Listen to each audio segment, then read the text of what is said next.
अध्याय 1 सदाशिव का परिचय। सदाशिव नाम का अर्थ। सदाशिव दो शब्दों से बना है।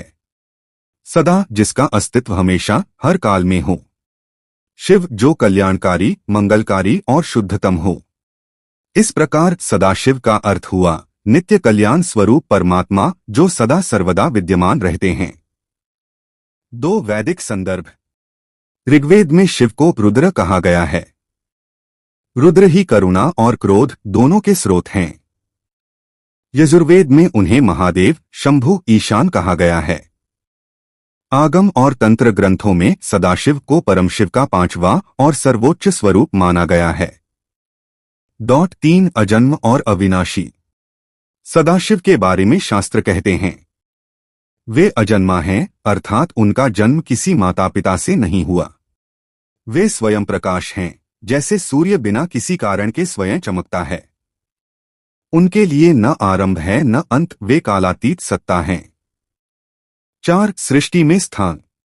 जब ब्रह्मा सृष्टि की रचना करते हैं और विष्णु उसका पालन करते हैं, तब सदाशिव अधिष्ठाता रूप से इन सबके भी आधार हैं। ब्रह्मा को सृजन की शक्ति भी शिव से ही मिलती है। विष्णु की पालक शक्ति भी सदाशिव की ही देन है। महाकाल रूप में वही अंत समय पर संहार करते हैं। 5 सदाशिव का स्वरूप। शास्त्रों में सदाशिव के स्वरूप का वर्णन अद्भुत है। श्वेत वस्त्रधारी, जटा पर गंगाधारा, मस्तक पर अर्धचंद्र, गले में सर्प और रुद्राक्ष, त्रिशूल और डमरू धारण किए हुए। लेकिन ये रूप केवल प्रतीक हैं। वस्तुतः सदाशिव निराकार, अनंत और सर्वव्यापी चेतना है। 6 आध्यात्मिक महत्व। सदाशिव मुक्ति के अधिपति हैं। उनकी उपासना करने से साधक को न केवल सांसारिक दुखों से मुक्ति मिलती है, बल्कि आत्मा परमात्मा से एकाकार होती है। शिव का स्मरण ही आत्मज्ञान और शांति का स्रोत है। इस प्रकार अध्याय 1 में हमने जाना कि सदाशिव कौन हैं, उनका क्या अर्थ है और वे सृष्टि में किस रूप में उपस्थित हैं। वे अजन्म, अनंत और सर्वव्यापक हैं और उनकी उपासना मोक्ष का मार्ग है। अध्याय 2 सृष्टि से पूर्व की स्थिति। 1 आरंभ से भी पहले। जब न आकाश था, न दिशा, न काल। जब न दिन रात थे, न सूर्य चंद्र। जब न जल था, न पवन, न अग्नि। तब केवल अव्यक्त चैतन्य विद्यमान था। वह चैतन्य ही सदाशिव कहलाया। 2 शून्य में भी अस्तित्व। सृष्टि का मूल शून्य प्रतीत होता है, परंतु यह शून्य भी सदाशिव के बिना अधूरा है। शून्य का आधार स्वयं सदाशिव हैं। वे अदृश्य, निराकार, अगम और अपार हैं। शून्य में उनका मौन ही अनहद नाद के रूप में गूंजता है। 3 पराशक्ति का सहवास। सदाशिव अकेले नहीं हैं। उनके साथ नित्य विद्यमान है आदि शक्ति, जो बाद में पार्वती, दुर्गा, काली रूप में प्रकट होती हैं। शक्ति और शिव का संबंध सूर्य और उसकी किरण जैसा है। शिव बिना शक्ति स्थिर हैं और शक्ति बिना शिव दिशाहीन है। 4 सृष्टि की प्रथम इच्छा।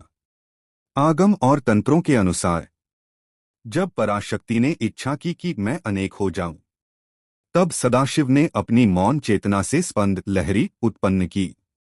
यही पहला कंपन आगे चलकर ब्रह्मांड की रचना का कारण बना।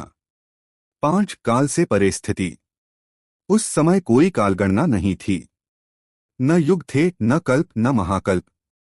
सदाशिव की चेतना ही काल को जन्म देती है। इसलिए उन्हें महाकाल भी कहा जाता है। 6 ऋषियों का अनुभव। महर्षियों ने समाधि में इस अवस्था का अनुभव किया और कहा, ना तो कुछ है, ना कुछ नहीं है। ना सृष्टि है, ना संहार। केवल अनंत शिव हैं, जो स्वयं अपने स्वरूप में स्थित हैं। इस प्रकार अध्याय 2 हमें उस अवस्था का दर्शन कराता है जब संसार में कुछ भी नहीं था, केवल सदाशिव और उनकी शक्ति का नित्य अस्तित्व था। वही मौन, वही चैतन्य आगे चलकर सृष्टि की आधारशिला बना। अध्याय 3 सदाशिव का प्राकट्य। 1 अजन्म स्वरूप। सदाशिव को शास्त्रों में अजन्मा कहा गया है। उनका जन्म किसी माता पिता से नहीं हुआ। वे किसी गर्भ से उत्पन्न नहीं होते। वे स्वयं प्रकाश हैं, जैसे सूर्य स्वयं प्रकाश देता है, किसी अन्य दीप से नहीं। इसलिए उनके प्रकट होने की कथा को जन्म कथा नहीं बल्कि प्राकट्य लीला कहा जाता है। 3.2 ज्योतिर्लिंग रूप। पुराणों में वर्णन आता है कि जब ब्रह्मा और विष्णु के बीच यह विवाद हुआ कि कौन बड़ा है, तब उनके सामने आकाश से एक अनंत ज्योतिस्तंभ प्रकट हुआ। यह ज्योतिस्तंभ ही सदाशिव का लिंग स्वरूप था। ब्रह्मा उस स्तंभ का अंत खोजने ऊपर गए, विष्णु नीचे गए, लेकिन कोई भी उसकी सीमा नहीं पा सका। इससे सिद्ध हुआ कि सदाशिव अनंत और अपरिमेय हैं। 3 पंचमुखी रूप। आगमों में कहा गया है कि सदाशिव ने अपनी अनंत ज्योति से 5 मुख प्रकट किए। 1 ईशान ज्ञान और मोक्ष का स्रोत। 2 तत्पुरुष तप और ध्यान का प्रतीक। 3 अघोर करुणा और रक्षण का स्वरूप। 4 वामदेव सौंदर्य और पालन का स्वरूप। 5 सद्योजात सृष्टि का आरंभ करने वाला। इन 5 मुखों से ही 5 वेद तत्व और 5 तत्वों का विस्तार हुआ। 4 ध्वनि और नाद। सदाशिव के प्राकट्य के साथ ही अनहद नाद गूंज उठा। वही नाद आगे चलकर बना। ध्वनि से ही समस्त मंत्र, वेद और संस्कृत भाषा का उद्भव हुआ। 5 प्रथम आशीर्वाद। सदाशिव ने अपने प्राकट्य के साथ ही घोषणा की, मैं अनादि हूं, मैं अनंत हूं। जो मुझे स्मरण करेगा वह मोक्ष को प्राप्त करेगा। जो मेरे स्वरूप को नहीं जान पाएगा वह पुनर्जन्म के चक्र में भटकेगा। 6 भक्तों के लिए संकेत। सदाशिव का प्राकट्य हमें बताता है कि परमात्मा का कोई भौतिक आरंभ नहीं होता। वे सदा विद्यमान हैं, हम उन्हें केवल अनुभव करते हैं। इसलिए शिव की उपासना का मूल भाव है स्वयं को पहचानना ही शिव को पहचानना। इस प्रकार अध्याय 3 में हमने देखा कि सदाशिव का प्राकट्य अनंत ज्योतिर्लिंग पंचमुख और ध्वनि के रूप में हुआ। वे अनंत हैं, उनकी कोई सीमा नहीं है और उनका स्मरण ही मोक्ष का द्वार है। अध्याय 4 पंचमुखी सदाशिव। 1 पंचमुख स्वरूप का महत्व। सदाशिव का रूप पंचमुखी माना जाता है। ये 5 मुख ब्रह्मांड की 5 प्रमुख दिशाओं, 5 तत्वों और 5 वेदांगों का प्रतीक हैं। प्रत्येक मुख की अपनी विशेषता और तत्व है। इनसे ही सृष्टि का संतुलन और नियम संचालित होते हैं। 2 ईशान मुख ऊर्ध्व दिशा। यह मुख उत्तर पूर्व दिशा और आकाश तत्व से संबंधित है। इसका स्वभाव ज्ञान, मोक्ष और अध्यात्म है। इस मुख से वेदों का ज्ञान प्रकट हुआ। ईशान मुख हमें सिखाता है कि आत्मा ही परमात्मा है। 3 तत्पुरुष मुख पूर्व दिशा। यह मुख वायु तत्व से संबंधित है। इसका स्वभाव योग, ध्यान और तपस्या है। ऋषियों ने इसी मुख से योग विद्या पाई। यह साधक को अंतर्मुख करता है और समाधि की ओर ले जाता है। 4 अघोर मुख दक्षिण दिशा। यह मुख अग्नि तत्व का प्रतिनिधि है। इसका स्वभाव करुणा और रक्षण है। अघोर का अर्थ है जहां कोई भय या घृणा नहीं। इससे प्रकट हुआ रुद्र तत्व जो नकारात्मक शक्तियों का नाश करता है। 5 वामदेव मुख उत्तर दिशा। यह जल तत्व से जुड़ा है। इसका स्वभाव सौंदर्य, कला और पालन है। नटराज का नृत्य और संगीत इसी मुख से प्रकट हुआ। वामदेव मुख हमें प्रेम, सहानुभूति और संतुलन सिखाता है। 6 सद्योजात मुख पश्चिम दिशा। यह पृथ्वी तत्व से संबंधित है। इसका स्वभाव सृष्टि और उत्पत्ति है। ब्रह्मा को सृष्टि का कार्य इसी मुख से मिला। यह मुख हमें कर्म और रचना की प्रेरणा देता है। 7 पंचमुखी का रहस्य। 5 मुख मिलकर पंचब्रह्म कहलाते हैं। ये पांचों स्वरूप मिलकर ब्रह्मांड की 5 क्रियाएं संचालित करते हैं। 1 सृष्टि, 2 स्थिति, 3 संहार, 4 तिरोभाव आवरण, 5 अनुग्रह कृपा, 8 साधना में महत्व। ध्यान में पंचमुखी शिव का स्मरण करने से साधक का संतुलन बना रहता है। 5 मुखों के जप से 5 तत्व शुद्ध होते हैं।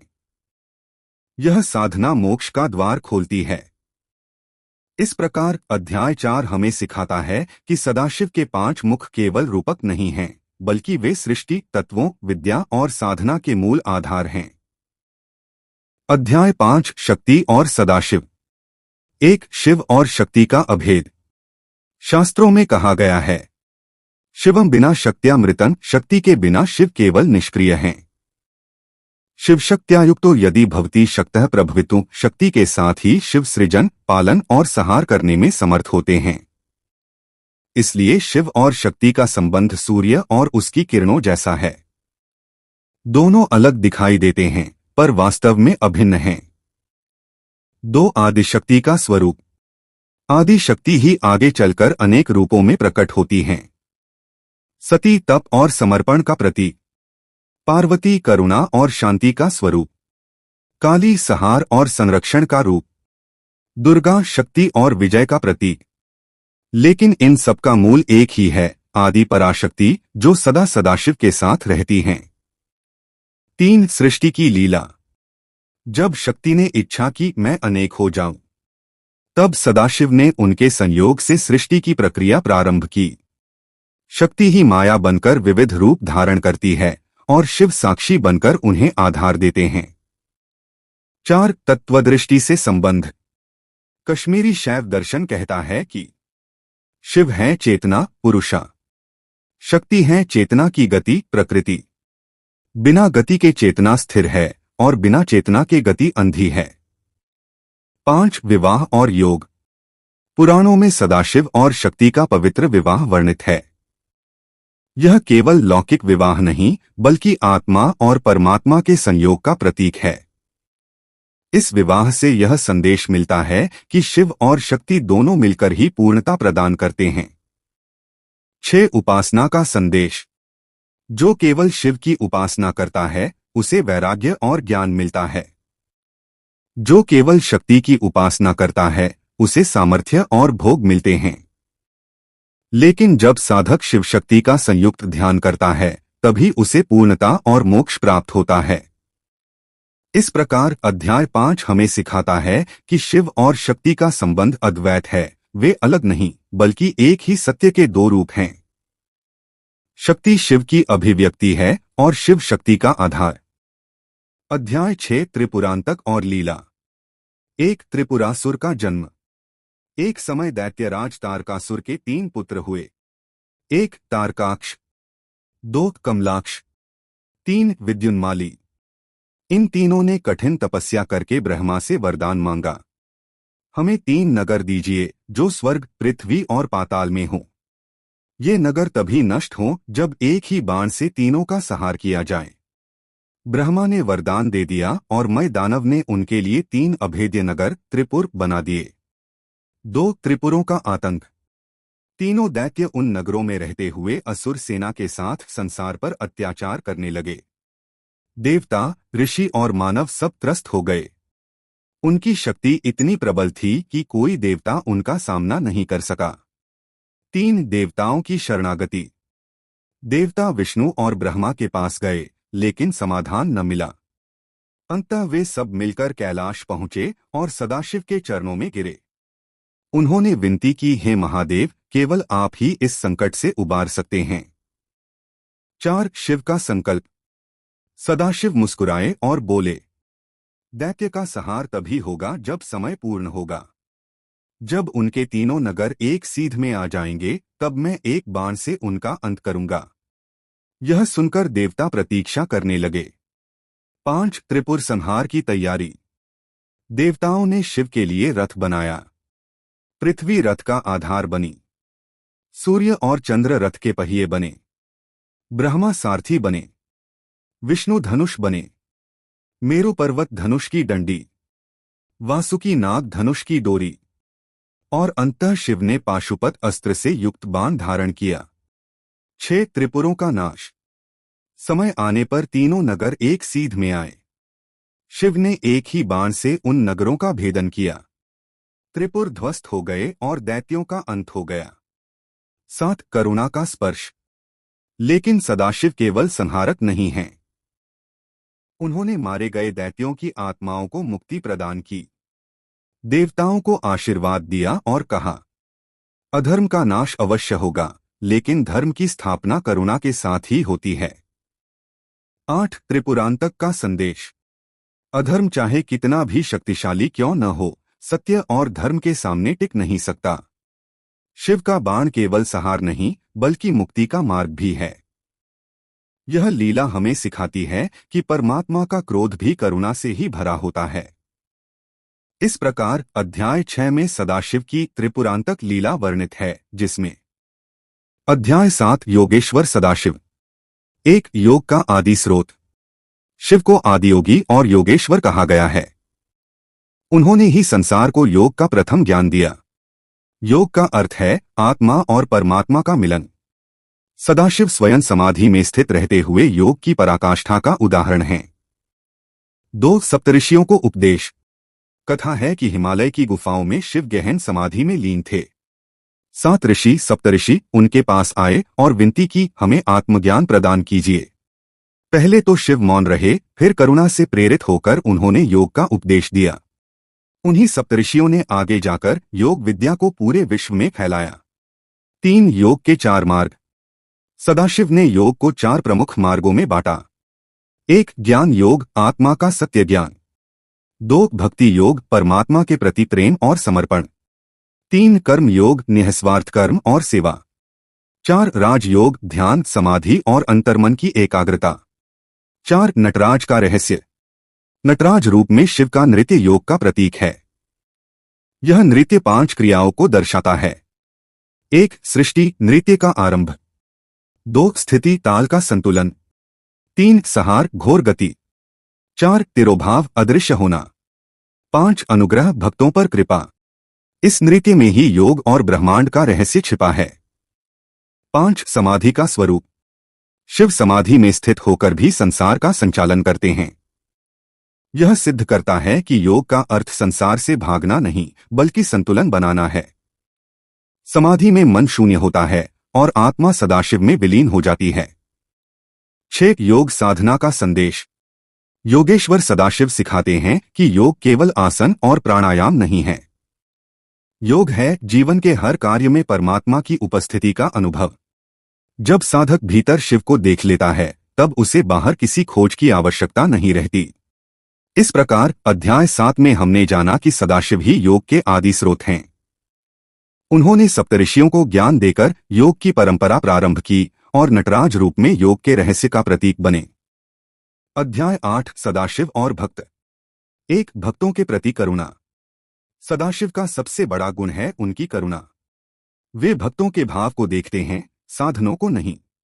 चाहे कोई राजा हो या भिखारी, कोई ज्ञानी हो या अज्ञानी, जो भी सच्चे मन से शिव को पुकारे, सदाशिव उस पर कृपा करते हैं। 2 भक्ति के प्रतीक। सदाशिव की उपासना में कुछ विशेष साधन माने जाते हैं। भस्म, विभूति, अस्थिर शरीर और संसार की नश्वरता का स्मरण। रुद्राक्ष शिव की तीसरी आंख का प्रतीक और साधना का सहायक।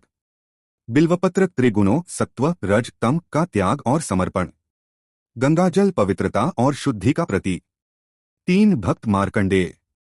ऋषि मार्कंडेय का जन्म अल्पायु लेकर हुआ था। जब यमराज उनकी आयु समाप्त करने आए, तो बालक मार्कंडेय ने शिवलिंग को गले से पकड़ लिया। सदाशिव प्रकट हुए और यमराज को रोक दिया। उन्होंने मार्कंडेय को चिरंजीवी बना दिया। संदेश, सच्ची भक्ति मृत्यु पर भी विजय पा सकती है। 4 उपमन्यु की भक्ति। उपमन्यु नामक बालक ने केवल दूध पीने की इच्छा से शिव की आराधना की। उसने कठिन तपस्या की और अंततः सदाशिव प्रकट हुए। उन्होंने उसे न केवल दूध प्रदान किया, बल्कि दिव्य ज्ञान और वरदान भी दिए। संदेश, छोटे से कारण से भी यदि भक्ति सच्ची हो तो शिव प्रकट हो जाते हैं। 5 संतों और भक्तों के अनुभव। इतिहास और पुराणों में अनगिनत उदाहरण मिलते हैं। संत तुकाराम, नामदेव, मीराबाई आदि ने सदाशिव के स्वरूप में परमात्मा का अनुभव किया। आदियोगी शिव के ध्यान से अनगिनत योगी सिद्ध हुए। हर भक्त की कथा यह सिद्ध करती है कि शिव सुलभ हैं, वे तुरंत प्रसन्न हो जाते हैं। 6 भक्ति का रहस्य। सदाशिव केवल मंत्र और अनुष्ठानों से प्रसन्न नहीं होते। वे भक्त के हृदय की सरलता और सच्चाई को देखते हैं। यहाँ तक कि असुरों ने भी यदि भक्ति की तो शिव ने उन्हें वरदान दिया। यह दिखाता है कि सदाशिव किसी से पक्षपात नहीं करते। इस प्रकार अध्याय 8 में हमने देखा कि सदाशिव और उनके भक्तों का संबंध अनोखा है। वे करुणा के सागर हैं जो सच्ची श्रद्धा और समर्पण से तुरंत प्रसन्न होते हैं और अपने भक्तों को मोक्ष, आयु और सुख प्रदान करते हैं। अध्याय 9 सदाशिव का तत्वज्ञान। एक शिवोहम का संदेश। सदाशिव का तत्वज्ञान यह बताता है कि शिवोहम मैं ही शिव हूँ, अर्थात आत्मा और परमात्मा में कोई भेद नहीं है। जब साधक अज्ञान के आवरण को हटाता है तब उसे पता चलता है कि वह स्वयं सदाशिव का अंश है। 2 अद्वैत का सिद्धांत। वेदांत और कश्मीरी शैव दर्शन दोनों मानते हैं कि केवल एक ही परम सत्य है। द्वैत, जीव और शिव का अलग अलग होना केवल माया का भ्रम है। जैसे तरंग और सागर अलग दिखाई देते हैं पर वास्तव में दोनों एक ही जल हैं। 3 पंचकृत्य 5 कार्य। सदाशिव का तत्वज्ञान 5 कार्यों में प्रकट होता है। 1 सृष्टि, जीव और जगत की उत्पत्ति। 2 स्थिति, उनका पालन और पोषण। 3 संहार, समय आने पर उनका अंत। 4 तिरोभाव, माया द्वारा आत्मा को आवृत करना। 5 अनुग्रह, कृपा द्वारा जीव को मुक्त करना। 4 जीव, शिव और माया। जीव जो स्वयं को सीमित मानता है, शिव जो असीम है, सर्वव्यापी है, माया जो जीव को सीमितता का भ्रम देती है। सदाशिव का तत्वज्ञान कहता है कि जब जीव माया से परे उठता है तब वह अपने शिवस्वरूप को पहचानता है। 5 ज्ञान और अज्ञान। अज्ञान के कारण जीव दुख, मोह और भय में फंसा रहता है। ज्ञान, शिवतत्व का बोध प्राप्त होते ही जीव जन्म मरण के चक्र से मुक्त हो जाता है। यह मुक्ति ही मोक्ष है। 6 साधना का मार्ग। सदाशिव का तत्वज्ञान सिखाता है कि ध्यान से मन शुद्ध होता है, भक्ति से हृदय पवित्र होता है, सेवा से कर्म शुद्ध होते हैं, और जब यह तीनों शुद्ध हो जाते हैं तब साधक स्वयं को शिव के साथ एकाकार अनुभव करता है। 7 उपनिषदों का समर्थन। श्वेताश्वतर उपनिषद कहता है शिवो महेश्वरः एक एव न द्वितीय। कठोपनिषद कहता है आत्मा ही परमात्मा है, उसे जानना ही मुक्ति है। इनसे स्पष्ट है कि सदाशिव का तत्वज्ञान अद्वैत पर आधारित है। इस प्रकार अध्याय 9 हमें सिखाता है कि सदाशिव केवल एक देवता नहीं बल्कि सर्वोच्च चेतना है। जीव और शिव में कोई भेद नहीं है। जब माया का आवरण हटता है तब जीव अपने भीतर सदाशिव को पहचान लेता है। अध्याय 10 सदाशिव का महिमा और निष्कर्ष। 1 अनंत महिमा। सदाशिव की महिमा का वर्णन किसी भी शब्द, श्लोक या ग्रंथ में पूर्ण रूप से संभव नहीं है। वे अनंत हैं, इसलिए उनकी महिमा भी अनंत है। वे सर्वव्यापी हैं, पर्वतों में, नदियों में, वृक्षों में, अग्नि में, वायु में और हमारे हृदय में। वे केवल देवताओं के देव नहीं बल्कि सभी जीवों के आत्मस्वरूप हैं। 2 त्रिगुणातीत स्वरूप। सृष्टि 3 गुणों सत्व, रज, तम से बंधी है, परंतु सदाशिव इन तीनों गुणों से परे हैं। वे साक्षी हैं, सब कुछ घटित होता है लेकिन वे कभी प्रभावित नहीं होते। 3 भक्तों के लिए सुलभ। यद्यपि वे अनंत और अगम्य हैं फिर भी वे अपने भक्तों के लिए सुलभ हैं। एक छोटा सा नमः शिवाय का जप भी उन्हें प्रसन्न करता है। वे सबसे शीघ्र प्रसन्न होने वाले आशुतोष कहलाते हैं। 4 जीवन के लिए संदेश। सदाशिव की उपासना हमें सिखाती है कि संसार नश्वर है पर आत्मा शाश्वत है। सुख दुख आते जाते हैं पर आत्मा शांत रहती है। जो अपने भीतर सदाशिव को पहचान लेता है वही सच्चा मुक्त है। 5 मोक्ष का मार्ग। सदाशिव ही मुक्तिदाता हैं। भक्ति, ध्यान, ज्ञान और सेवा, इन सभी मार्गों से अंततः वही लक्ष्य है, सदाशिव से एकत्व। वे न केवल दुख हरते हैं बल्कि जीव को जन्म मरण के बंधन से छुड़ाते हैं। 6 निष्कर्ष। सदाशिव अजन्मा हैं, अनंत हैं, सर्वव्यापी हैं, भक्तवत्सल हैं और मोक्षदाता हैं। उनका स्मरण ही जीवन का सार है। शिवं शांतं अद्वैतं शिवं पूर्ण सुखात्मकं शिवं ज्ञानस्वरूपं च शिवं वंदे सदाशिवम्। इस प्रकार अध्याय 10 के साथ सदाशिव चरित का यह संक्षिप्त ग्रंथ पूर्ण होता है। इसमें हमने उनके स्वरूप, प्राकट्य, पंचमुख, शक्ति के साथ संबंध, लीलाएं, योग, भक्ति, तत्वज्ञान और महिमा का परिचय पाया। अध्याय 11 सदाशिव और काल, महाकाल रूप। एक, काल का रहस्य। संसार में सब कुछ काल, समय से बंधा है। जन्म, वृद्धि, क्षय और मृत्यु सब कुछ काल के अधीन है, परंतु स्वयं सदाशिव काल से परे हैं। इसी कारण उन्हें महाकाल कहा जाता है, अर्थात काल के भी स्वामी। दो, काल का प्राकट्य। पुराणों में वर्णन आता है, जब ब्रह्मांड में असुरों और दैत्यों का आतंक बढ़ा और देवता भी काल के भय से कांपने लगे, तब सदाशिव ने अपना अद्भुत महाकाल रूप प्रकट किया। यह रूप भयावह भी था और कल्याणकारी भी। 3, उज्जैन का महाकाल। पृथ्वी पर शिव के 12 ज्योतिर्लिंगों में से एक महाकालेश्वर उज्जैन में स्थित है। कथा है कि एक बार चंडमुंड नामक दैत्यों ने वहां के भक्तों को परेशान किया। भक्तों की पुकार पर शिव महाकाल रूप में प्रकट हुए और दैत्यों का संहार कर दिया। उसी स्थान पर उन्होंने महाकालेश्वर के रूप में निवास किया। 4, महाकाल का स्वरूप। त्रिनेत्रधारी, जटाओं से अग्नि निकलती हुई, गले में भयंकर सर्प, शरीर पर भस्म, हाथ में खड्ग और त्रिशूल, काल की गति को रोक देने वाला तेजस्वी रूप। यह स्वरूप दिखाता है कि सदाशिव मृत्यु और समय दोनों पर शासन करते हैं। 5, संदेश। जो महाकाल का स्मरण करता है उसके लिए मृत्यु भयावह नहीं रहती। भक्त को समझ आता है कि मृत्यु अंत नहीं बल्कि एक नए प्रारंभ का द्वार है। महाकाल हमें यह भी सिखाते हैं कि समय सबसे शक्तिशाली है और उसका सदुपयोग ही जीवन का सार है। इस प्रकार अध्याय 11 में हमने जाना कि सदाशिव काल से परे हैं और महाकाल रूप में वे स्वयं समय के भी अधिपति हैं। उज्जैन का महाकालेश्वर इसी सत्य का प्रत्यक्ष प्रमाण है। अध्याय 12 ज्योतिर्लिंगों का प्राकट्य। 1, ज्योतिर्लिंग का अर्थ। ज्योतिर्लिंग का अर्थ है प्रकाश रूप शिव। ये केवल पत्थर के लिंग नहीं बल्कि शिव के दिव्य तेज के प्रतीक हैं। पुराणों में कहा गया है कि 12 स्थलों पर शिव स्वयं ज्योतिर्लिंग रूप में प्रकट हुए। 2, प्राकट्य की कथा। एक बार ब्रह्मा और विष्णु में यह विवाद हुआ कि श्रेष्ठ कौन है। तभी उनके मध्य एक अनंत ज्योतिस्तंभ प्रकट हुआ। न उसका आदि दिखा न अंत। वही सदाशिव का स्वरूप था। इस लिंग को ही ज्योतिर्लिंग कहा गया। 3, 12 ज्योतिर्लिंग। सदाशिव ने विभिन्न स्थलों पर ज्योतिर्लिंग रूप में अवतार लिया। वे हैं: 1, सोमनाथ, गुजरात, चंद्रमा की तपस्या से प्रकट। 2, मल्लिकार्जुन, आंध्र प्रदेश, पार्वती के संग स्थित।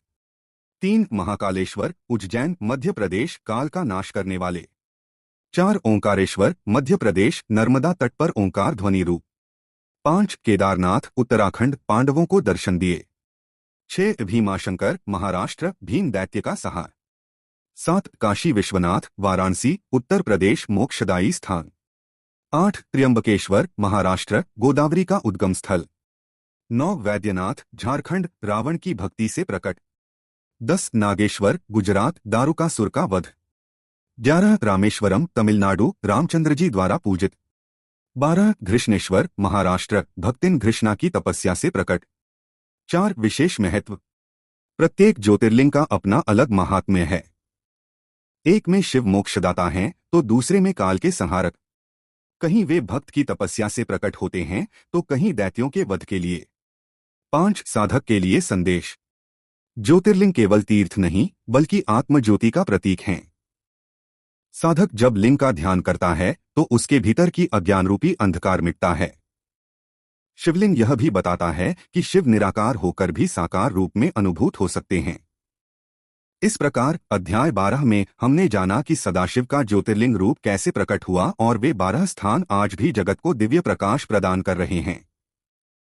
अध्याय 13 शिव के गण और उनकी कथाएं। 1, गणों का स्वरूप। शिव केवल देवताओं के ही नहीं बल्कि भूत प्रेत, यक्ष, राक्षस, नाग और साधारण जीवों के भी स्वामी हैं। उनके सेवक और साथी गण कहलाते हैं। यही कारण है कि शिव को गणेश्वर या गणपति भी कहा जाता है। दो गणों की विशेषता। गण किसी जाति, रूप या कुल से बंधे नहीं हैं। वे विविध रूपों में होते हैं, कोई बौना, कोई विशालकाय, कोई विकट तो कोई अत्यंत सुंदर। इनका मुख्य गुण है निष्ठा और भक्ति। वे शिव की आज्ञा का पालन करते हैं और भक्तों की रक्षा करते हैं।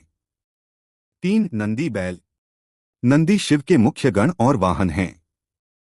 उनका स्वरूप है श्वेत बैल, पर वास्तव में वे धर्म और भक्ति का प्रतीक हैं। कथा है कि नंदी ने कठोर तपस्या की, जिससे प्रसन्न होकर शिव ने उन्हें अपना प्रमुख गण बनाया। 4 भृंगी ऋषि। भृंगी केवल शिव की ही पूजा करते थे और पार्वती की उपेक्षा करते थे। नाराज होकर पार्वती ने उन्हें अस्थियों तक सूखा दिया। तब शिव ने उन्हें एक तीसरा पैर दिया ताकि वे खड़े रह सकें। इससे यह शिक्षा मिलती है कि शिवशक्ति की संयुक्त पूजा ही पूर्ण है। 5 वीरभद्र। दक्ष प्रजापति के यज्ञ में जब सती का अपमान हुआ, तब शिव के क्रोध से वीरभद्र नामक गण उत्पन्न हुए। उन्होंने यज्ञ विध्वंस किया और दक्ष का सिर काट दिया। वीरभद्र शिव की न्यायप्रियता और क्रोध का प्रतीक हैं। 6 भूत प्रेत गण। शिव के गणों में भूत, प्रेत और पिशाच भी शामिल हैं। इससे यह संदेश मिलता है कि शिव सबको स्वीकार करते हैं, चाहे वे सुंदर हों या कुरूप, देव हों या दानव। जो भी उनकी शरण में आता है वह उनका गण बन सकता है। 7 गणेश गणों के अधिपति। सभी गणों में श्रेष्ठ हैं श्री गणेश। जब देवताओं ने गणों के स्वामी की नियुक्ति करनी चाहिए, तब गणेश ने शिव की आज्ञा का पालन करते हुए समस्त देवताओं से आगे विजय प्राप्त की। इसलिए वे गणपति और विघ्नहर्ता कहलाए। 8 संदेश। गणों की कथाएं सिखाती हैं कि शिव सबको समान दृष्टि से देखते हैं। किसी का रूप, जाति, गुणदोष मायने नहीं रखते, केवल भक्ति और समर्पण ही मुख्य है। शिव का परिवार इस ब्रह्मांड का सबसे व्यापक परिवार है, जहां सबको स्थान है। इस प्रकार अध्याय 13 में हमने जाना कि शिव के गण कौन हैं, उनकी कथाएं क्या हैं और उनके माध्यम से क्या जीवन संदेश मिलता है। अध्याय 14 शिव तत्व और आधुनिक जीवन। 1 शिव तत्व का सार। शिव तत्व केवल प्राचीन कथा या पुराणों का विषय नहीं है, बल्कि यह जीवन जीने की एक कला है। इसका मूल संदेश है शांति, संतुलन और समर्पण। 2 आधुनिक जीवन की चुनौतियां। आज का मनुष्य भागदौड़ और तनाव से भरा हुआ है, इच्छाओं और अपेक्षाओं में उलझा है। तकनीकी प्रगति के बावजूद मानसिक अशांति से ग्रसित है। यहीं पर शिव तत्व मार्गदर्शन देता है। 3 ध्यान और एकाग्रता। शिव का सबसे बड़ा उपदेश है ध्यान। आधुनिक जीवन में ध्यान से तनाव कम होता है, मन स्थिर होता है, निर्णय लेने की शक्ति बढ़ती है। शिव की समाधि मुद्रा हमें सिखाती है कि बाहरी कोलाहल के बीच भी भीतर की शांति पाई जा सकती है। 4 त्याग और संतुलन। शिव भस्म धारण करते हैं, यह हमें बताता है कि भोग और भौतिकता क्षणभंगुर है, परंतु वे गृहस्थ भी हैं, पार्वती और बच्चों के साथ। संदेश यह है कि जीवन में त्याग और भोग, वैराग्य और जिम्मेदारी दोनों का संतुलन आवश्यक है। 5 करुणा और स्वीकृति। शिव भूत प्रेत, दैत्य, नाग और साधारण जीवों तक को अपने गण मानते हैं। इससे शिक्षा मिलती है कि आधुनिक समाज में हमें भी समानता और करुणा अपनानी चाहिए। जाति, धर्म, भाषा या स्थिति के आधार पर भेदभाव करना शिव तत्व के विरुद्ध है। 6 क्रोध और ऊर्जा का रूपांतरण। शिव जब क्रोधित होते हैं तो रुद्र और काल भैरव का रूप धारण करते हैं, पर वही क्रोध सृजन का आधार भी बनता है। आधुनिक मनुष्य को यह सीखना है कि क्रोध और ऊर्जा को विनाश में नहीं बल्कि सृजन और प्रगति में लगाना चाहिए। 7 पर्यावरण का संदेश। शिव कैलाशवासी हैं, गले में नाग और जटाओं में गंगा धारण करते हैं। इसका अर्थ है कि वे प्रकृति से गहरे जुड़े हुए हैं। आधुनिक जीवन में शिव तत्व हमें सिखाता है कि प्रकृति का संरक्षण ही मानवता का संरक्षण है। 8 अंतिम संदेश। शिव तत्व आधुनिक जीवन को यह सिखाता है। 1 ध्यान और शांति से जियो। 2 जिम्मेदारी और त्याग का संतुलन रखो। 3 करुणा और समानता अपनाओ। 4 ऊर्जा को सृजन में लगाओ। 5 प्रकृति का सम्मान करो। यही शिव तत्व का आधुनिक स्वरूप है जो हर युग में प्रासंगिक है। अध्याय 15 शिव भक्ति की साधना पद्धति। 1 भक्ति का महत्व। शिव तत्व की प्राप्ति केवल ज्ञान या योग से ही नहीं बल्कि भक्ति से भी संभव है। भक्ति वह सेतु है जो साधक को सीधे सदाशिव से जोड़ देती है। शिव स्वयं आशुतोष हैं, थोड़े से प्रेम और श्रद्धा से ही प्रसन्न हो जाते हैं। 2 शिव भक्ति के प्रकार। 1 नाम जप नमः शिवाय का निरंतर उच्चारण। 2 पंचाक्षरी स्तोत्र पंचाक्षर मंत्र से साधना। 3 लिंग पूजन शिवलिंग पर जल दूध बिल्वपत्र चढ़ाना। 4 ध्यान त्रिनेत्रधारी शांत स्वरूप शिव का ध्यान करना। 5 कीर्तन और स्तुति भजन आरती और स्तोत्र गाना। 3 शिव भक्ति की विधि। प्रातःकाल स्नान कर शुद्ध मन से शिवलिंग का पूजन करें। बिल्वपत्र धतूरा गंगाजल अक्षत और भस्म अर्पित करें। नमः शिवाय का जप कम से कम 108 बार करें। रात्रि में ध्यान या शांति पाठ से दिन का समापन करें। 4 उपवास और व्रत। सोमवार व्रत शिव को प्रिय है। महाशिवरात्रि का उपवास विशेष फलदायी है। व्रत का अर्थ केवल भोजन त्याग नहीं बल्कि मन को भी संयमित रखना है। 5 भक्ति और आचरण। शिव भक्ति केवल पूजा पाठ तक सीमित नहीं है। यह साधक के आचरण और व्यवहार में भी प्रकट होनी चाहिए। सत्य करुणा दया और संयम यही वास्तविक भक्ति है। 6 भक्ति का फल। शिव भक्ति से मन में शांति आती है। पापों का नाश होता है। भय रोग और दुख दूर होते हैं। अंततः साधक को मोक्ष की प्राप्ति होती है। 7 निष्कर्ष। शिव भक्ति की साधना पद्धति सरल है। किसी भव्य अनुष्ठान की आवश्यकता नहीं।